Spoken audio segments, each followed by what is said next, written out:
I'm Uri Geller, and this is my legacy.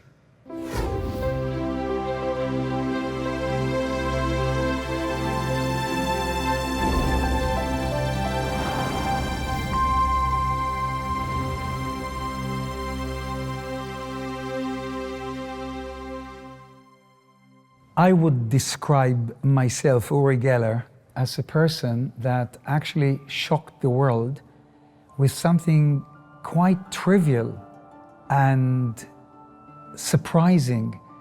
You see, I always say that the secret of success is originality. And I came up with something original, something that was never seen before. So I really shocked the world with that feat.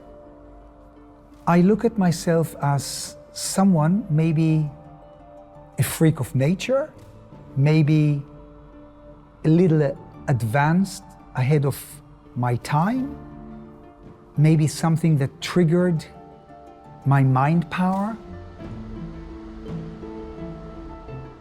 My mental abilities began at a very early age.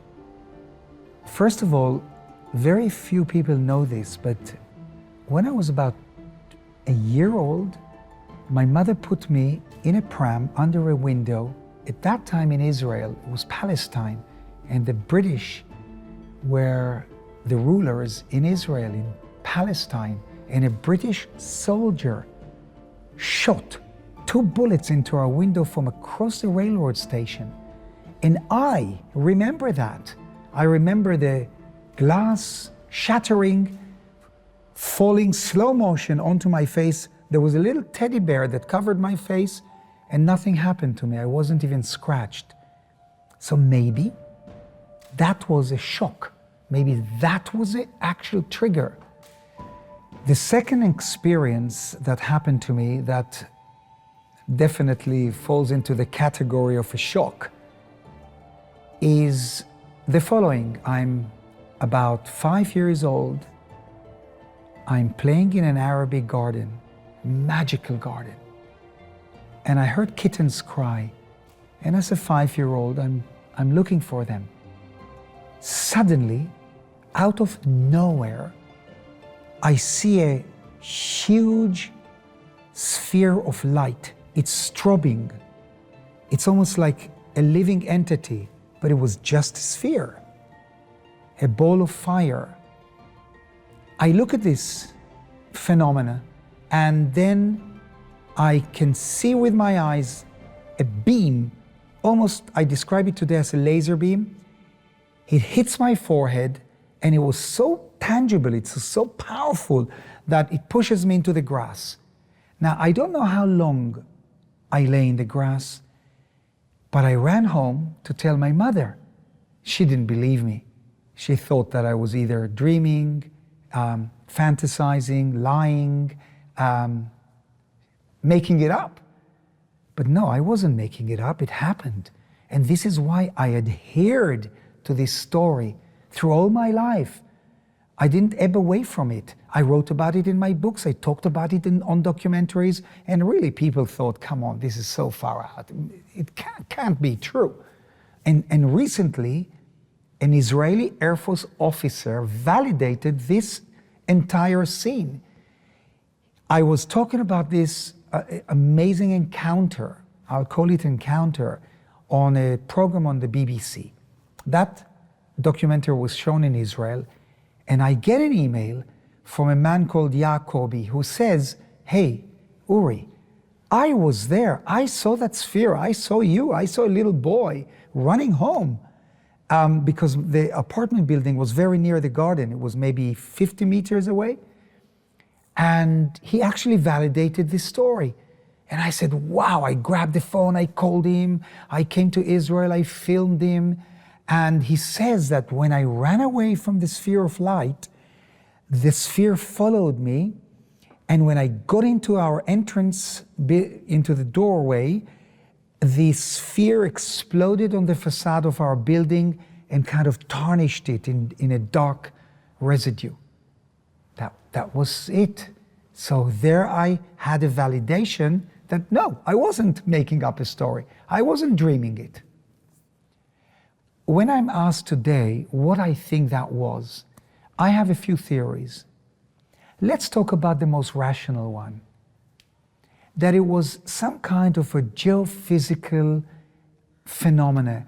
You know, sometimes the Earth releases different gases and who knows, but they form bubbles and so forth. Maybe that was a very simple, has a simple scientific explanation.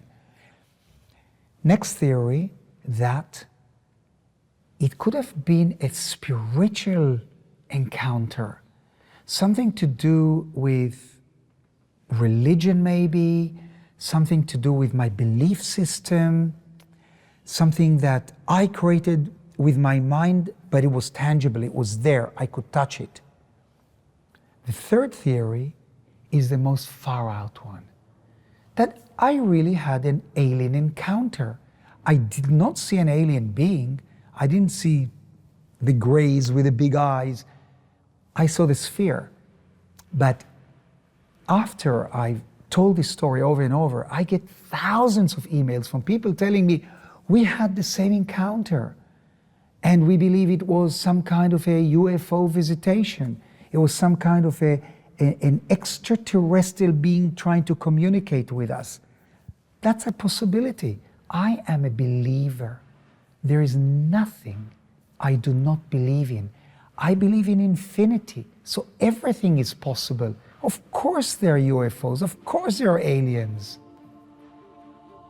Very soon after this encounter in this magical Arabic garden, I'm eating soup. I'm lifting a spoon up towards my mouth. Suddenly the spoon bends and breaks.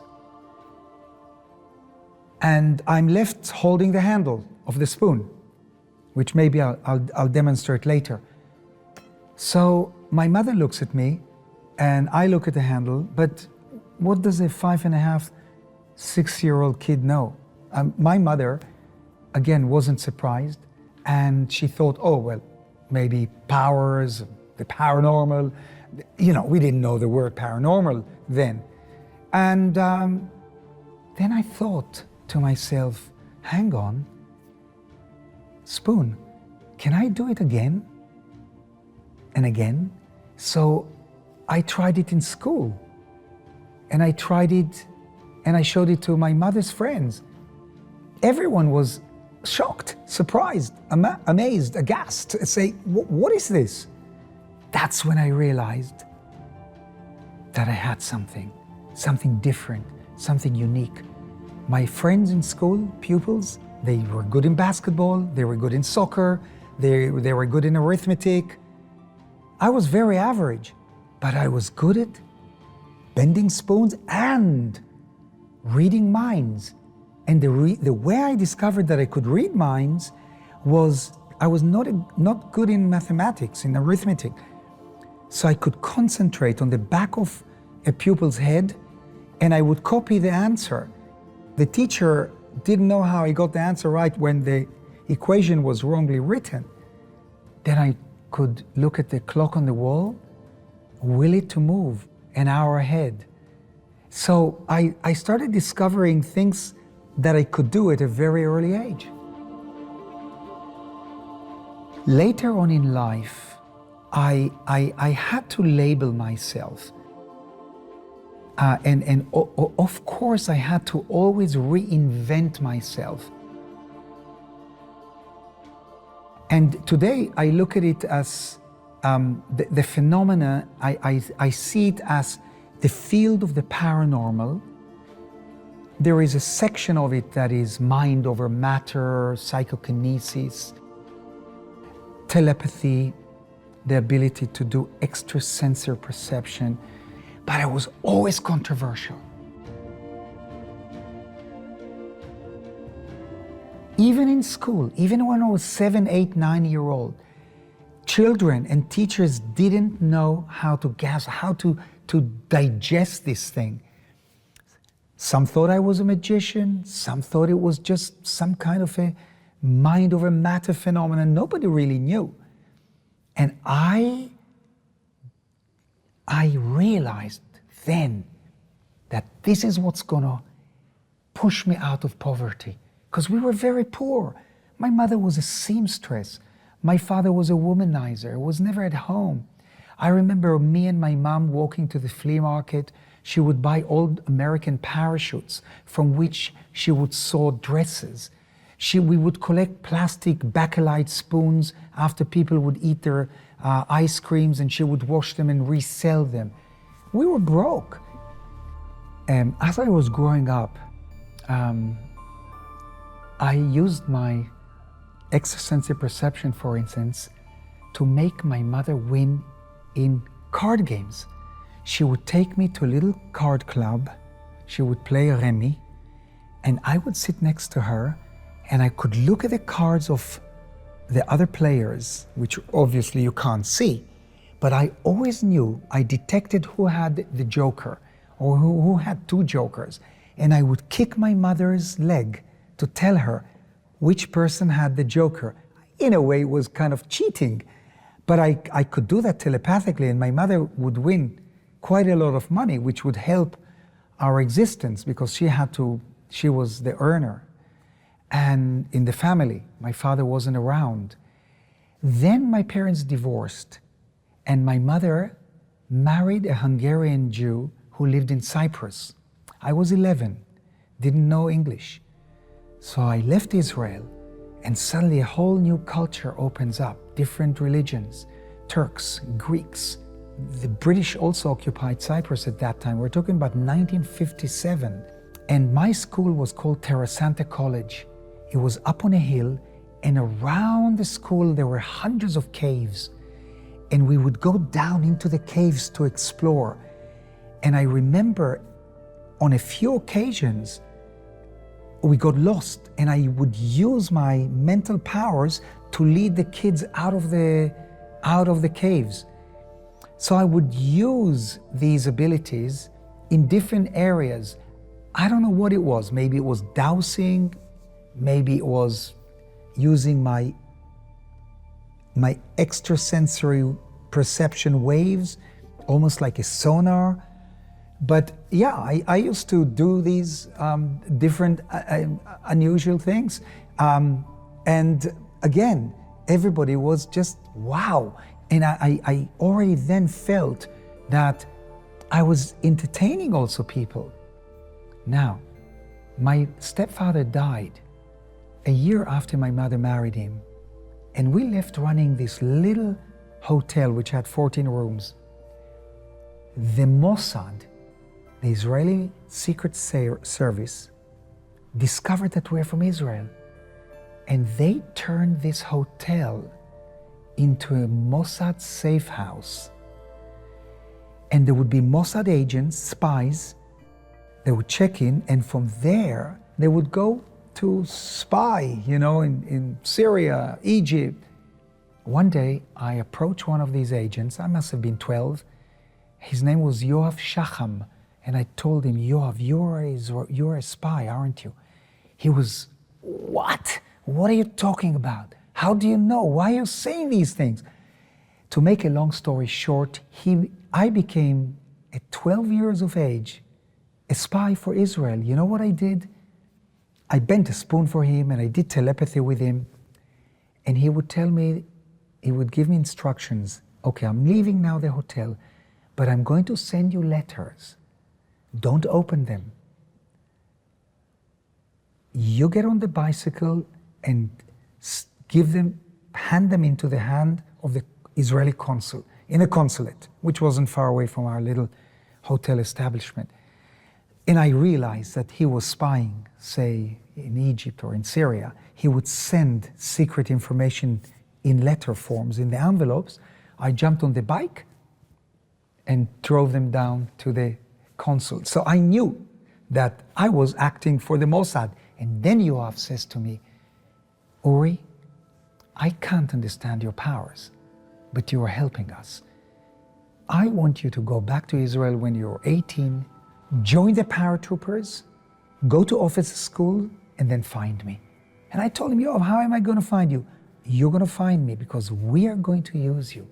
You have amazing, very special abilities that we need.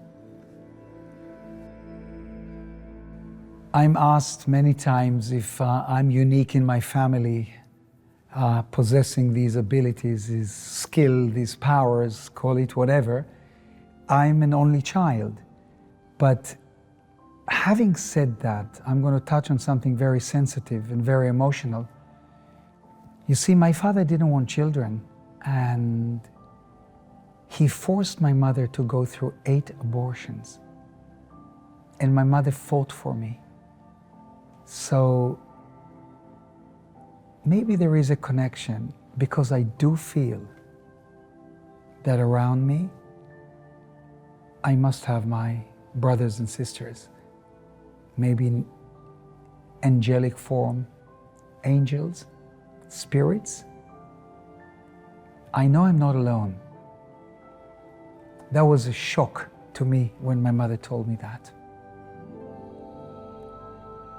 So today, I'm no brothers, no sisters.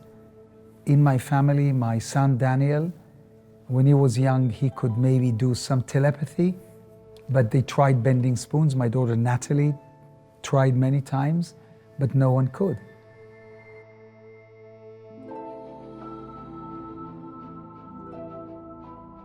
Remember, I said before that the secret of success is originality. And there's nobody who did spoon bending before me. And how did that come about? Very interesting. I was on a major television show on the BBC in 1972.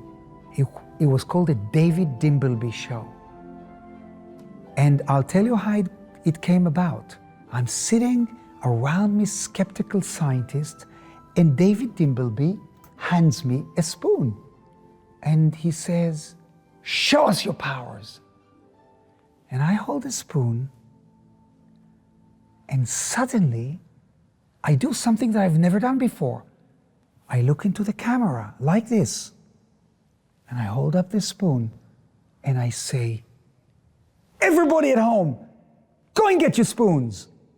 I didn't realize that I sent 10 million people to the kitchen. Everybody came back to the TV screens holding a spoon, because no one could believe that spoons are going to bend in their own homes, in their living rooms in Scotland, in Wales, in England, and this is what happened. I'm reminding you what happened on that show. I hold a spoon and I stroke it very gently, and I look at it and I say, bend, melt, bend, melt. And look, the metal is becoming almost like plastic. Plasticine, no heat is produced. I say, bend, melt, bend, and look, and then I went like that, and the spoon broke. Bend, melt, bend, melt.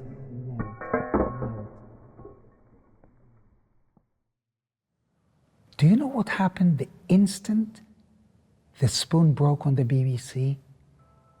The BBC's telephone system blows up.